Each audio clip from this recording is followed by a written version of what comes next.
और उसमें लिखा है कि वजन के बराबर घी हो, जो मर गया है उस शरीर के वजन के बराबर घी हो और वैसी ही सामग्री हो, उत्तम सामग्री हो।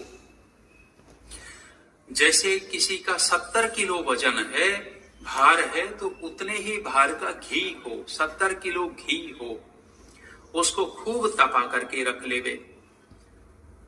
और देखिए अंत्येष्टि कोई वैसा नहीं, इष्टि कहा है, इष्टि माने हवन, यज्ञ, नरमेध यज्ञ कहा शास्त्र में। नरमेध यज्ञ अर्थात मरे हुए शरीर को हवन करके नष्ट कर देना, पंच तत्व में विलीन कर देना। तो एक विधि विधान होता था, जैसे हम हवन करते हैं तो वेदी होती है, ऐसे ही अंतिम संस्कार करने के लिए वेदी बनाई जाती है। वेदी लगभग छाती तक गहरी होती है, गड्ढा खोदा जाता है छाती तक, और दोनों हाथ फैला देवे ऐसे, उतना वो चौड़ा हो जाता है, और लंबाई उस शरीर से 1 फीट बड़ी लंबी वेदी हो।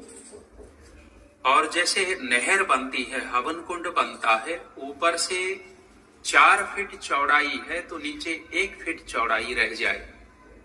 तो ऐसे जब हम हाथ फैलाते हैं शरीर के, लगभग 5 फीट 6 फीट हो जाता है। 5-6 फीट हो तो नीचे 1.5-2 फीट रहना चाहिए, और नहर की तरह, हवन कुंड की तरह होगा। तो वेदी बनाई जाए, उसको गोबर से लीपा जाता है, बहुत व्यवस्थित ढंग से अंत्येष्टि की जाती है। और एक बात बीच में कहूं कि मरे हुए शरीर का सम्मान करने की बात यदि किसी ने कही तो महर्षि स्वामी दयानंद जी ने कही। मरे हुए शरीर का भी इतना सम्मान करवाते हैं वे कि उस शरीर की अंत्येष्टि वजन के बराबर घी हो, सामग्री विशेष हो, बहुत सारा उसमें गोला हो, और वेद के मंत्र हैं। संस्कार विधि का 16वां जो संस्कार है उसमें मंत्र बोले जाते हैं, त्वचे स्वाहा,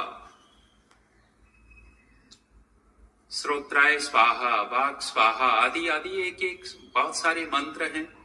तो उस मंत्र के माध्यम से आहुति दे दे करके वहां अंत्येष्टि किया जाता है। और ऋषि दयानंद जी देखो क्या लिखते